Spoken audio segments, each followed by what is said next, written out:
It's fascinating how some speakers can just pull you in, make you feel like you're part of something bigger. Oh, absolutely. And today we're diving deep into the how, specifically when it comes to building that sense of solidarity. Should be fascinating. Our listeners sent in this paper towards a performative theory of solidarity discourse, Okay. and it really breaks down the tactics involved. I'm intrigued. Yeah. So, what's the setup here? Well, this researcher, Alham Alharbi, dove into speeches from the 2016 AIPAC Conference. Interesting. High-stakes setting for sure. What better place to see how language gets, well, a little weaponized? Right. And the audience is key here. We're not talking about winning over skeptics. It's about firing up a crowd that's largely on board already. So how do they take that shared ground and turn it into action? What's the playbook? So the first act Alharbi identifies is called identifying. Basically, it's all about building that we're the same feeling.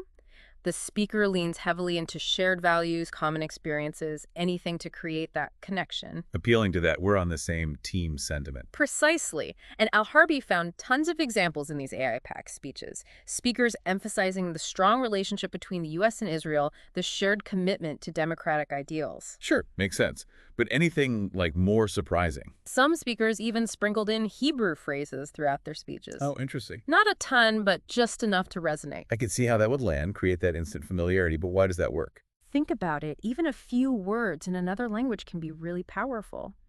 It subtly says, I understand you, I'm part of your group. It goes beyond just shared values. It taps into this deeper cultural connection. Yeah, it's like a shortcut to trust, right? You're speaking my language, literally. Exactly. And once that common ground is established, that's when things get even more interesting. Okay, you got me hooked. What's next? Act 2 is where the speaker lays down their version of reality, the facts as they see them. This is asserting. So less about asking for consent and more about stating things as they should be seen. It's about shaping perception. For example, one statement that came up was, Israel is the only democracy in the Middle East. Gold. Right. Whether that's completely accurate or not is almost beside the point. Because in the moment, that nuance is lost. It's about creating that shared narrative, even if it's simplified. And the audience, already primed to agree, is more likely to accept it without too much scrutiny. Fascinating. So we've got identifying, we've got asserting. What's next in this playbook? This is where it gets even juicier. Act 3, regrouping, is where they start drawing lines in the sand. Okay, the classic us versus them. Exactly.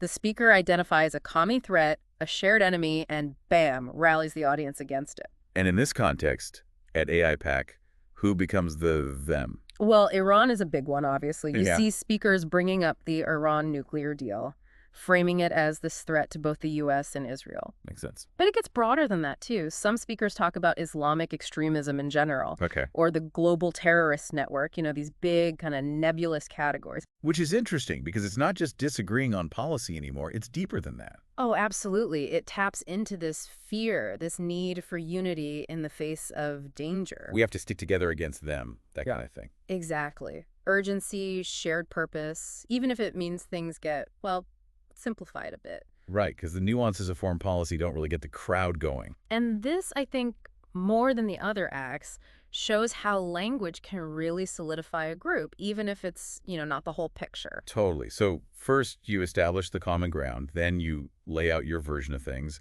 then you point to the enemy at the gates, so to speak. And that brings us to the final act, which is all about solidifying that commitment. The commissive act, where the speaker makes promises to show they're in it to win it. Putting their money where their mouth is. Kinda, but here's the thing. Alharbi found this act was less common in these speeches. Really? Why is that? You'd think they'd want to end on that high note of action. Well, promises are risky, right? Especially in politics. Oh, sure. They tie you down. Exactly. So it's safer to stay kind of vague. And hope nobody calls you on it later. Right. And when speakers did make promises, it was usually more general stuff. Like, we stand with Israel, that type of thing. Yep. Signaling the allegiance, but keeping it broad. Smart. Yeah. But even a vague promise must have some power, right?